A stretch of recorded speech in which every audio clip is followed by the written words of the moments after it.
अरे मांगी नाव ना केवट आना, कही तुम्हारे मरम में जाना।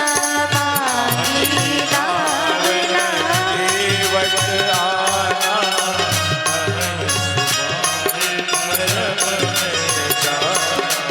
मांगी नाव ना केवट आना,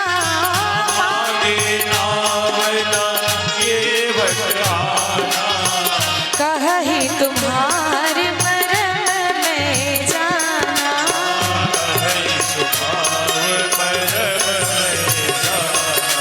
कही तुम्हारे मरम में जाना।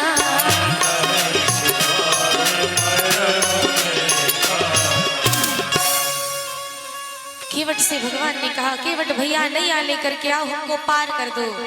अब महाराज निवेदन करें, यहाँ से ये जो प्रसंग है बड़ा आनंददायी विषय है। क्यों? क्योंकि ये भगवान के एक ऐसे भक्त की कथा है जिसके सामने भगवान हार जाते हैं। भगवान तो प्रायः सभी भक्तों के सामने हारते हैं, लेकिन ये भक्त और भगवान की बड़ी अद्भुत कथा है। बोलिए भक्त वत्सल भगवान की। दर्शन करें, राम जी ने कितने शब्द बोले कि कौन सा वाक्य बोला? मात्र एक वाक्य, केवट भैया नैया लेकर के आओ, हमें गंगा से पार कर दो। मात्र इतना बोला। इसके बाद केवट ने बोलना शुरू किया। केवट ने कहा, सरकार आप राम हैं?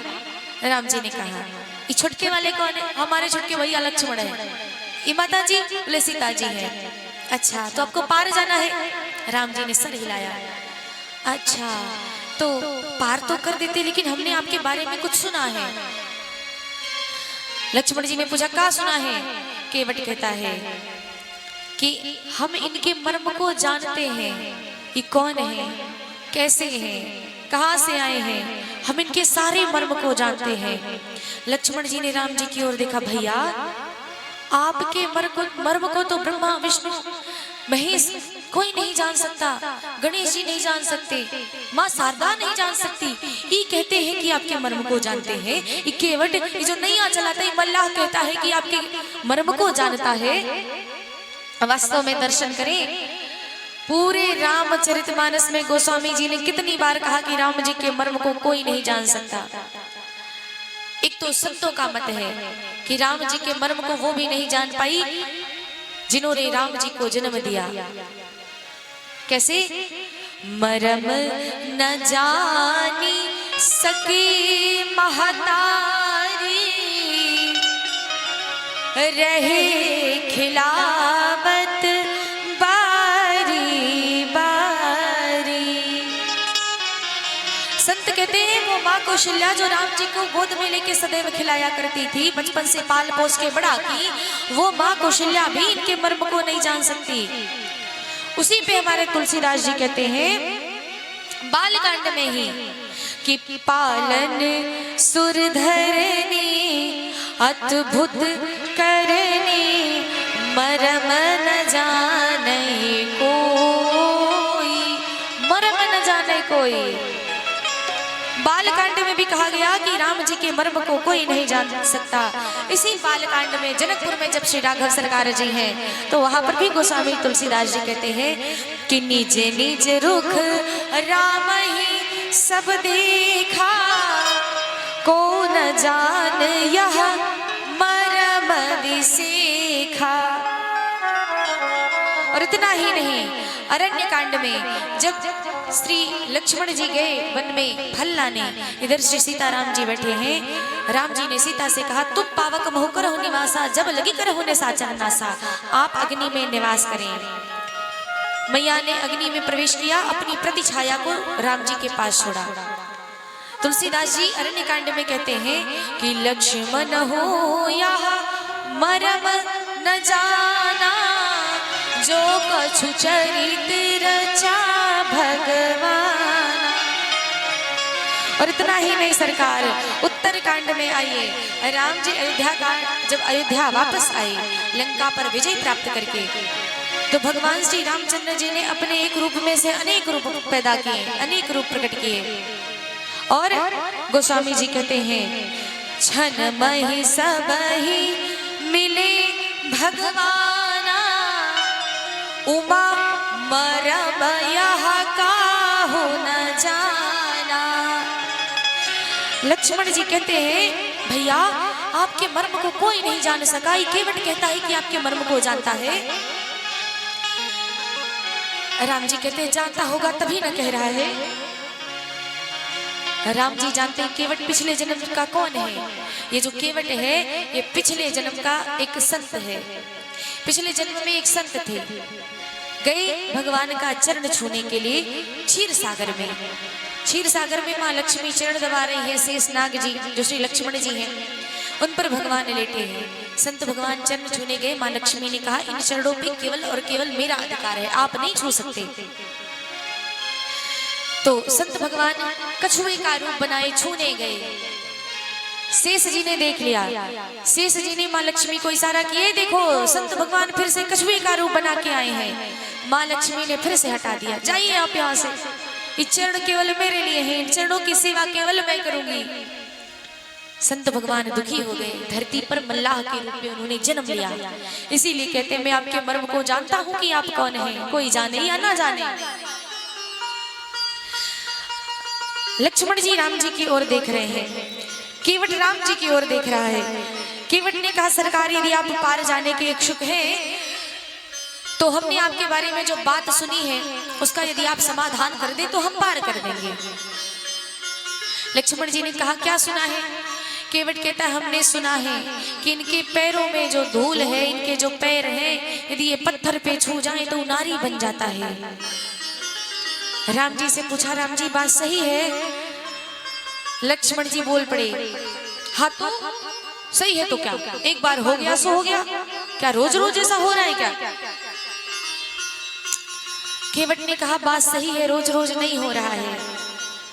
तो लक्ष्मण जी ने कहा जब बात सही है तो पार करो।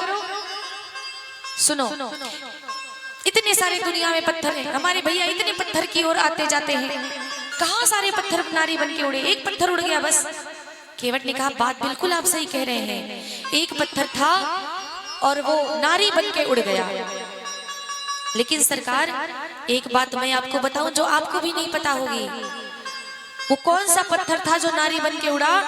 वही पत्थर था जिसकी तरफ राम जी ने ऐसे उंगली की थी और गुरु जी से पूछा ये पत्थर कैसा है, उंगली से इशारा भी कर दिया, पैर भी रख दिया, सो उड़ गई। और आज वही राम जी हमारी नैया की ओर इशारा करके कहते हैं कि अपनी नैया को लेकर के आओ, हमें पार जाना है। इशारा कर दिया, पैर रखे नहीं कि क्या पता हमारी नैया नारी बन के उड़ जाए। सरकार क्या करेंगे हम। केवट श्री राम जी से कहता है सरकार राम जी अरे रावर दोष न पायन को, पग धूरी को भूरी प्रभाव महा है। पाहन ते बन बाहन काठे कि कोमल होई जल खाई रहा है। और पावन पाय पठारी के नाव चढ़ाई हो आय सुहोत कहा है। तुलसी सुनी केवट के बैन, हंसे प्रभु जाने की ओर रहा है। केवट कहता है रावर दोष न पावन, पायन को पग धूर को भूर प्रभाव है। राम जी हम जानते हैं सरकार, हमें अच्छे से पता है आपके पैरों का कोई दोष नहीं है। तो किसका दोष है। बोले आपके पैरों में जो रज लगी है, जो धूल लगी है सरकार, सारा दोष इसका है। तो यदि आप आज्ञा करें तो हम आपके चरण को धुल लेंगे, नैया में बैठा के गंगा पार कर देंगे। और जैसे ही राम जी ने केवट की ये बात सुनी तो जानकी मैया की ओर देख के हंसने लगी। क्यों। प्रभु मन ही मन में सोचते हैं एक वो समय था जब और आप और लक्ष्मण जी संत गए थे कच्छप के रूप में, तो आपने उनको भगाया था। आज देखो केवट जी उन्हीं दोनों पैरों के पीछे पड़े हैं। केवट कहता है सरकार यदि आप आज्ञा करें तो हम आपके चरण को धुल लें। लक्ष्मण ने कहा हमारी बात सुनो, हमारे भैया जानते हो कौन है? केवट बोला जानते हैं। कौन है? बोले बनवासी राम है। लक्ष्मण जी बोले खबरदार, ये अयोध्या के राजा दशरथ जी के बेटे हैं, समझे? केवट कहता है रहे होंगे, 14 साल के लिए उदासीन रहे हैं। और सुनो लक्ष्मण जी एक बात बताऊं, आपको नहीं पता ना, मैं जानता हूं। एक मल्लाह मैं, एक मल्लाह ये। मेरा काम है गंगा पार कराना, इनका काम है भवसागर से पार कराना। तो एक ही बिजनेस के जब 2 बिजनेसमैन बात करें तो तीसरे को बीच में बोलना नहीं चाहिए। आप चुपचाप खड़े रहिए, हम राम जी से बात कर रहे हैं। केवट ने राम जी की ओर देखा, राम जी आज्ञा कीजिए, चरण धुल लें। सरकार चरण नहीं धुलाओगे तो हमारी नैया नारी बन के उड़ जाएगी, हमारा बड़ा नुकसान हो जाएगा। केवट कहता है हे राम जी कि पात भर सहरी सकल सुत वारे वारे, केवट की जाति कछु वेद ना पढ़ाई हो, सब परिवार मेरो यही लागी राजा जो, हो दीन वित्तहीन कैसी दूसरी गढ़ाई हो।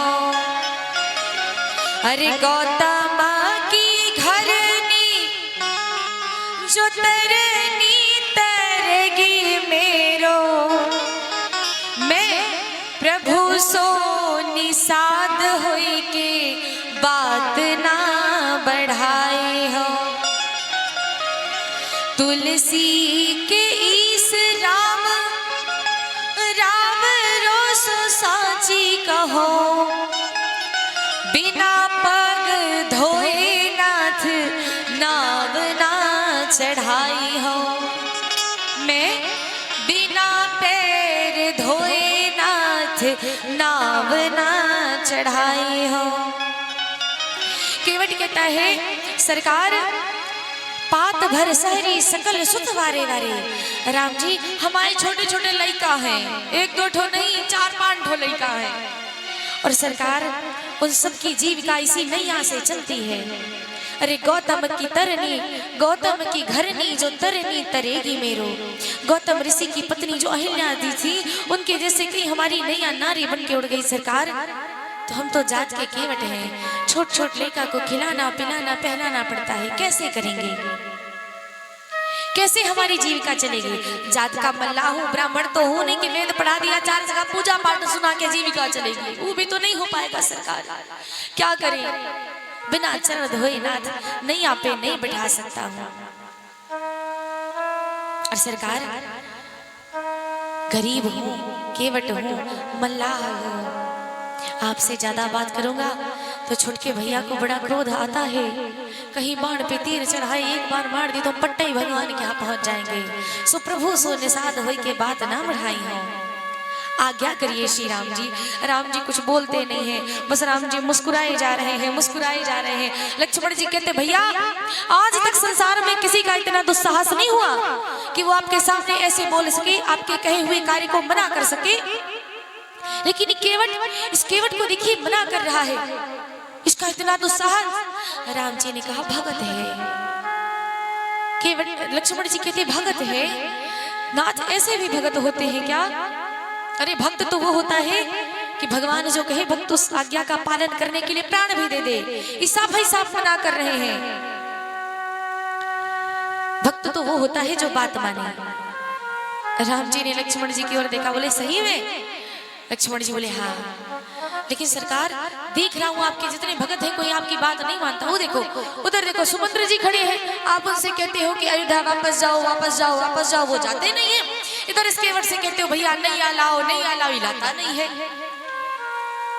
राम जी ने कहा बात तो तुम्हारी बिल्कुल सही है, लेकिन लक्ष्मण एक बात बताओ, जब अयोध्या से मैं चलने लगा था तो मैंने तुमको रोका था ना कि लक्ष्मण मत चलो, अयोध्या का देखभाल करो, तुमने मेरी बात सुनी? लक्ष्मण जी बोले अच्छा, तो सीता जी को भी मैंने रोका था, बात सुनी? केवट ने कहा नहीं। राम जी बोले बस तभी मैं समझ गया था कि जब घर से हमारी बोहनी खराब हो गई तो रास्ते में कौन कितना सम्मान देगा। केवट ने कहा, भैया आप दोनों लोग इतना बात कर रहे हो, आपके बात से हम थक गए। देखो हम थक गए, हम जा रहे अपने घर, आपको पार जाना होगा तो हमको बता देना, हम आएंगे चरण धुलेंगे, नैया में बैठा के पार कर देंगे। बिना चरणों को पखारे तो हम जाने नहीं देंगे। और देखें कैसा प्यारा सा भाव। एक तरफ ख्वाहिश है दुनिया भर के शहंशाह की, एक तरफ ख्वाहिश है दुनिया भर के शहंशाह की, एक तरफ साफ इनकार है एक मस्त लापरवाह की।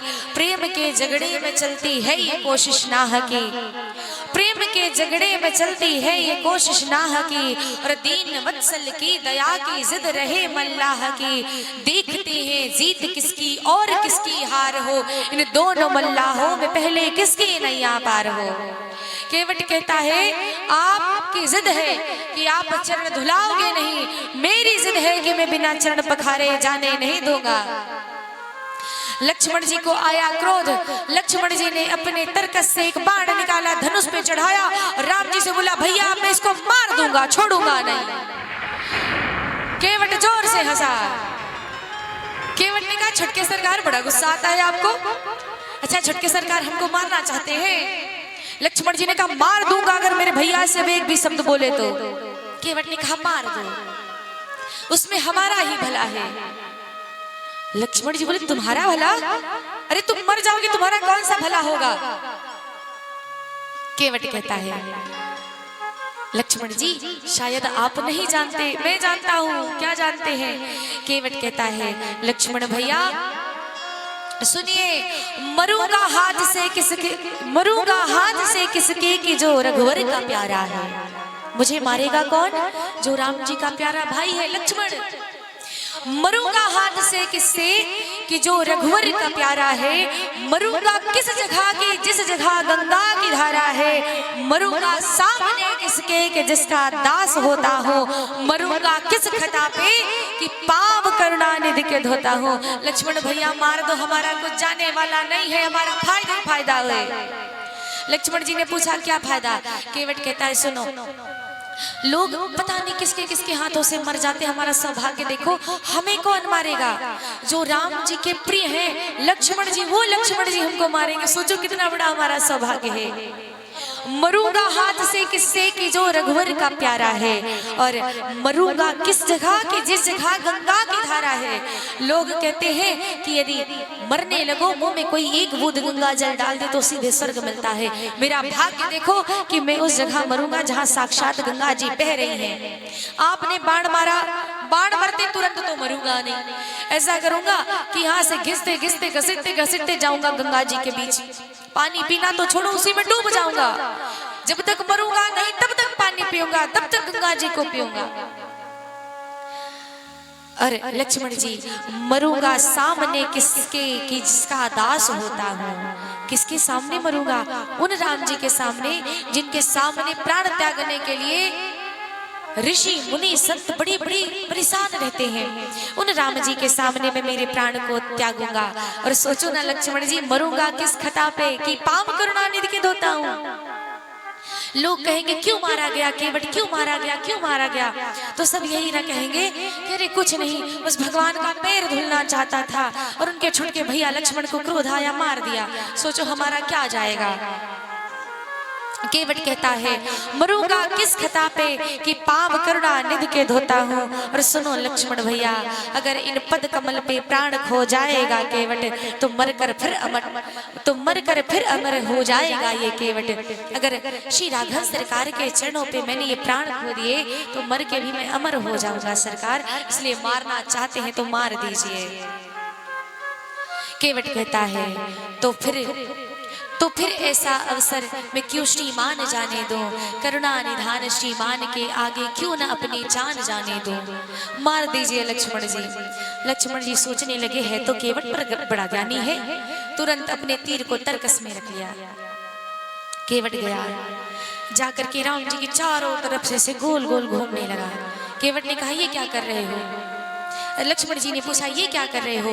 केवट कहता है लक्ष्मण भैया कुछ खास नहीं, बस देख रहा था कि कोई गठरी वठरी लेके आए हैं कि नहीं आए हैं, इनके जेब में कुछ पैसा वैसा है कि नहीं है। लेकिन लक्ष्मण भैया मेरी तरह ही भी ठंडन गोपाल है। तो लक्ष्मण जी ने पूछा तुम्हारे कहने का अर्थ में समझा नहीं, क्या कहना चाहते हो? केवट कहता है लक्ष्मण जी कहना ये चाहते हैं कि जब हम कहीं किसी के घर जाने लगे, रास्ते में यदि हम रिक्शा किए तो रिक्शा वाले को कुछ पैसा देना पड़ता है। आप स्वयं विचार करें, यदि हम किसी रिश्तेदार के यहाँ जा रहे हैं, रास्ते में हमने गाड़ी बुक करी तो गाड़ी का पैसा देना पड़ेगा। केवट कहता है सोच रहे हैं कि नैया में बैठेंगे तो इनको उतराई देनी पड़ेगी, और ठंडन गोपाल है इनके पास कुछ है वे नहीं, तो इसी संकोच के कारण ये नैया में नहीं बैठ रहे, इसीलिए ये नहीं कह रहे कि आओ मेरे चरणों को पखार लो। अब मैं समझ गया। केवट राम जी के सामने आया, राम जी आप चिंता मत कीजिए, आप बिल्कुल चिंता मत कीजिए, मुझे आपसे कोई उतराई नहीं चाहिए, मैं आपको पार कर दूंगा। देखो आप भी मल्लाह मैं भी मल्लाह, आज मैं आपके काम आ रहा हूं, कुछ दिन बाद आप मेरे काम आ जाना। लक्ष्मण जी बोले भैया ये ऐसे नहीं मानेगा, चलो हम लोग चल के जबरदस्ती नैया में बैठ जाते हैं। केवट बोला छुटके भैया ये वाली गलती बिल्कुल मत करना, जबरदस्ती बैठ जाओगे हमारी नैया उड़ जाएगी सरकार, या नारी बन गई, मान लो ना भी उड़ी तो धरती पे तो रहेगी, तो हम क्या करेंगे? सोचो अगर हमारी पत्नी हमारी नैया नारी बन गई और नारी बन के कहीं वो यही घाट पे रहने लगी तो हम क्या करेंगे? नारी जाती रहेगी, घाट पे रहने भी नहीं दे सकते, घर ले जाना पड़ेगा, और घर ले जाएंगे तो हमारी श्रीमती जी वहां बैठी है, वो पूछेंगी नारी कहाँ से आई। अगर मैंने मान लो कह भी दिया कि राम जी के चरणों के रित से नैया नारी बनी है, तो क्या वो मानेगी? क्या वो तो हमसे लड़ने लगेंगी। लक्ष्मण जी ने कहा तो समझा देना अपनी नारी को। केवट ने कहा नहीं समझा सकते, आप हमारी नारी से भी कभी मिले नहीं हो, हमारी पत्नी से कभी मिले नहीं हो, तभी ऐसे बोल रहे हो, उसको समझाना बहुत मुश्किल है। लक्ष्मण जी ने कहा भगवान को 3 घंटे से समझा रहा है, नारी को नहीं समझा सकता। केवट कहता है भगवान को समझाना सरल है, इसका अर्थ माताओं को समझाना बड़ा कठिन है, भगवान को समझाना सरल है। केवट जी कहते हैं भगवान को समझाना आसान है। राम जी आज्ञा कीजिए कि आपके चरणों को धुल लें, आप चिंता मत कीजिए, मुझे आपसे कोई उतराई नहीं चाहिए।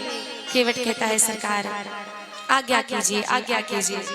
तब श्री राघव सरकार जी मुस्कुराए और कहने लगे ठीक है, तुम चरण धुलना चाहते हो तो जाओ, जो करना है कर लो, सोई कर जही तब नाव न जाई।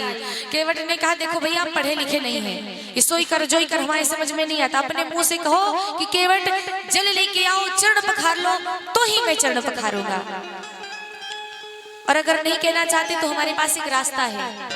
केवट ने कहा यहाँ से थोड़ी दूर पर एक घाट बना है, उस घाट के पास जल बहुत कम है, हो सकता है आपके कटी प्रदेश तक यानी आपके कमर तक ही जल हो, आप वहां से जा सकते हैं। लक्ष्मण जी बोले बस तो ठीक है, चलो मुझे रास्ता दिखा दो, हम लोग चले जाए। केवट ने कहा ओहो आप ही तो बड़ के होशियार हैं, सुबह सुबह हम चले आपको रास्ता दिखा दे, दिन भर आने वाले सारे लोग रास्ता जान रहे, सब उधर से जाने लगे, हम क्या यहाँ नैया को आरती उतारने के लिए रखे हैं? सुबह सुबह ही अपनी बहनी खराब करवाएंगे क्या? जाना है तो रात भर की प्रतीक्षा करो। लक्ष्मण जी ने कहा नहीं रुक सकते, अगर रात्रि तक रुकेंगे तो अयोध्यापुरवासी खोजते खोजते यहाँ तक आ जाएंगे। तो केवट ने कहा फिर इंतजार करो, या तो फिर चरण धुलाओ, 2 ही रास्ते हैं आपके पास। राघव सरकार जी लक्ष्मण जी की इस बात को देख करके मुस्कुरा रहे हैं, मन ही मन सोच रहे हैं कि जिन लक्ष्मण जी के आगे कोई जल्दी मुंह नहीं खोलता, आज वो बेचारे लक्ष्मण जी को बार बार क्रोध आ रहा है, फिर भी बार बार शांत होना पड़ रहा है, और केवट के भाव को देख करके प्रभु बड़े प्रसन्न होते हैं। सुन केवट के बैन प्रेम लपेटे अटपटे, बिहसे करुणा एन चितई जान की लखन तन। प्रभु हंसने लगे, आदेश दिया जाओ जल लेकर के आओ। केवट बड़ा प्रसन्न हुआ, प्रसन्न होकर कहने लगा सरकार पद कमल धोई चढ़ाई नाव ननाथ उतराई, मोहि राम राम आने दशरथ शपथ मैं साची कहूं। केवट ने कहा सरकार आपकी सौगंध, बिना किसी उतराई के नैया पार कर दूंगा, आपकी सौगंध, आपके बाबूजी की सौगंध। लक्ष्मण जी ने जैसे ही सुना मेरे पिताजी की सौगंध खा रहा है, तीर निकाले, बोले भैया अब इसको मार दूंगा। अरे दुनिया के इंसान जब कसम खानी होती है अपने बाप की कसम खाते ही, हमारे बाबूजी की सौगंध खा रहा है। भगवान मुस्कुराने लगे, लक्ष्मण जी शांत रहिए, प्रेम में डूबा है वो, प्रेम में डूब करके ऐसे बोल रहा है। भगवान ने कहा अच्छा केवट धुल लो चरण, पखार लो चरण को। केवट ने जैसे ही सुना तो जोर से वहां से जाने का प्रयास करा, उठा भागने लगा। लक्ष्मण जी ने तीर निकाला, लक्ष्मण जी बोले रुक जाओ, हिलना नहीं है यहाँ से। भैया इतनी देर से हमको खड़ा करा के रखा है और अब कह रहा है कि मैं जाता हूँ आता हूँ, कहाँ जा रहा है ये? राम जी बोले भैया शांत रहो, कुछ काम से जा रहा होगा। लक्ष्मण जी बोले अब यहाँ से हटने नहीं देंगे इसको हम, बैठ चुप जा, बैठ जाओ यहाँ पे। बेचारा केवट डर के बैठ गया हाथ जोड़ के। केवट राम जी से इशारे में कहता सरकार जाएंगे नहीं तो घर से पात्र कैसे लेके आएंगे, चरण कैसे धुलेंगे। लक्ष्मण जी तो बात को समझना ही नहीं चाहते। केवट जैसे थोड़ा सा उठने का प्रयास करता है, लक्ष्मण जी कहते बैठे रहना चुपचाप, हटना नहीं आ सकता। अब बेचारा केवट हाथ जोड़ के राम जी की ओर देखे, राम जी जाए प्रभु जाए।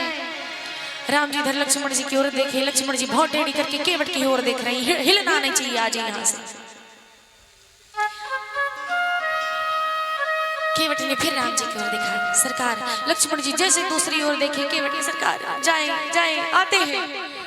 राम जी ने जैसे देखा लक्ष्मण जी दूसरी ओर देख रहे हैं, लक्ष्मण जी राम जी ने इशारा किया जाओ जल्दी से जाओ। बेचारा उठा भागा दूर से। रास्ते में उसके छोटे छोटे चुन्नू मुन्नू बच्चे मिल गए, कहने लगा सुनो रे सब लोग जाओ और राम जी को चारों ओर से घेर के बैठ जाना, लेकिन एक बात ध्यान देना, जो गोरे वाले हैं उनके पास भूल के भी मत जाना, जो सावले वाले हैं उनके पास रहना, बहुत अच्छे से बात करते हैं, बड़ा सीधा स्वभाव है, लेकिन गोरके के पास जाना मत, तुरंत मार निकाल के मार देगा।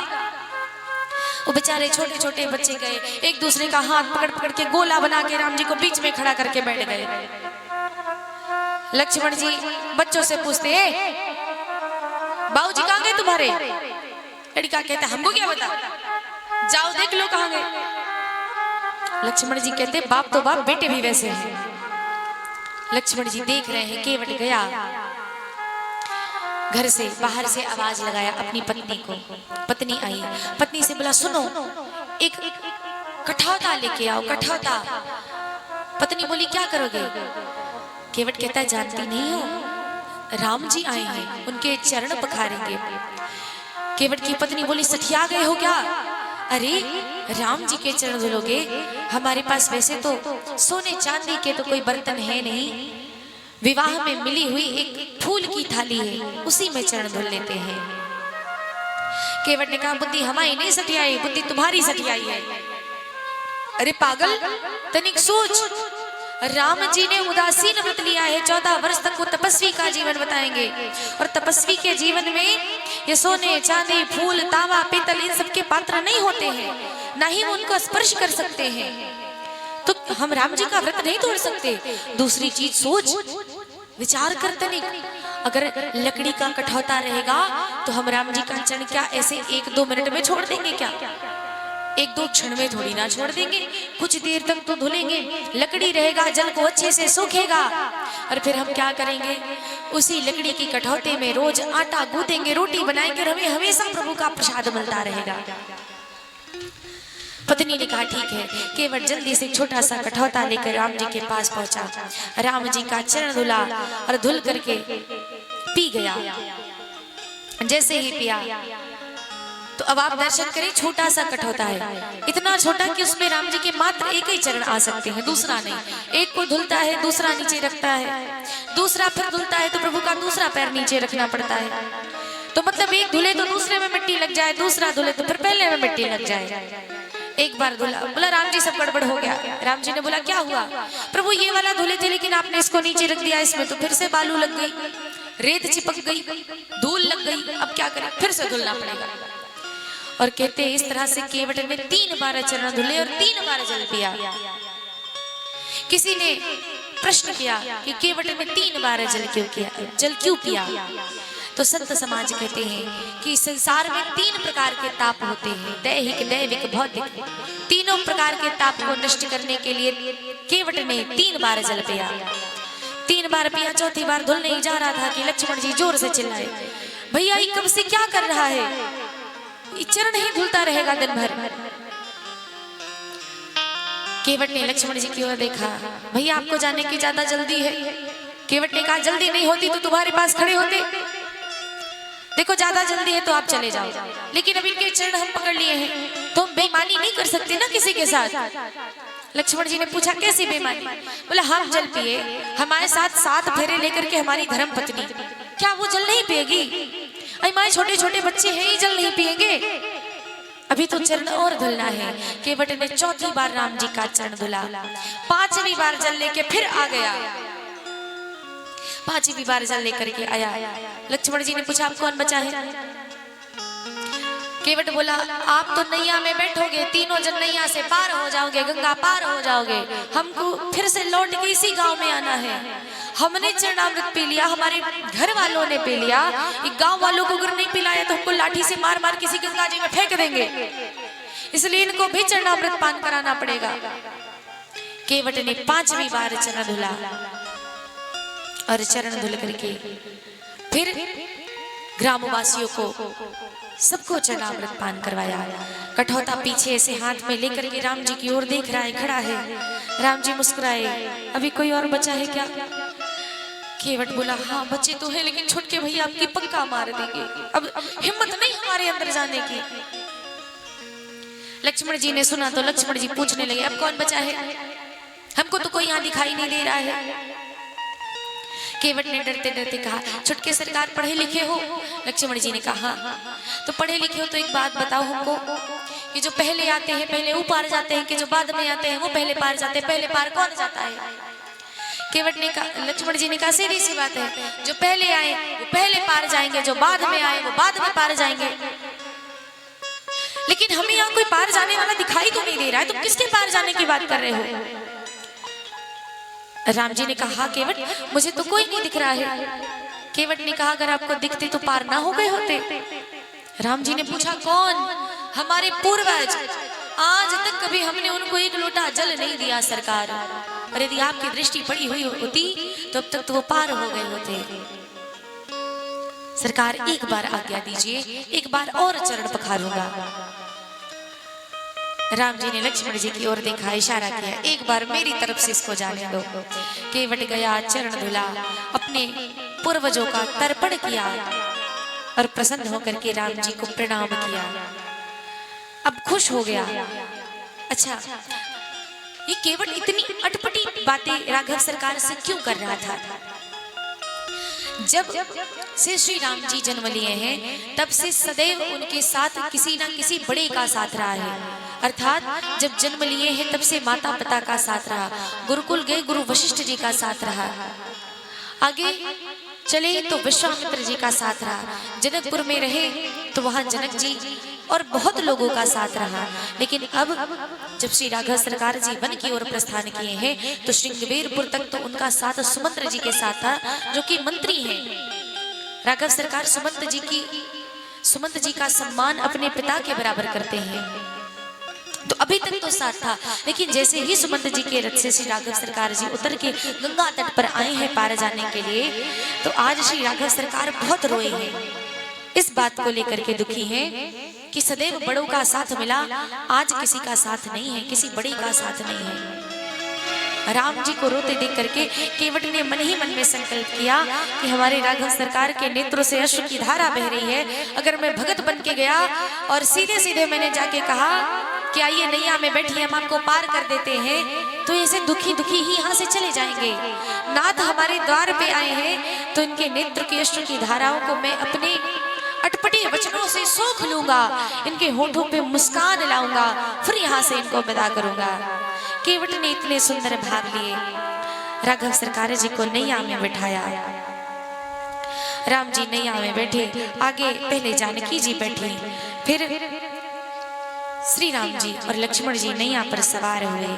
नैया पर जैसे ही श्री राघव सरकार जी बैठे, केवट नैया को बीच में लेकर के गया। बीच में लेके गया तो गोल गोल गोल गोल नैया को घुमाने लगा। एक बार, दो बार, तीन बार, चार बार घुमाया तो राघव सरकार जी केवट से कहते हैं, केवट भैया ये गोल गोल गोल गोल नैया को घुमा रहे हो, हमको बहुत चक्कर आ रहा है।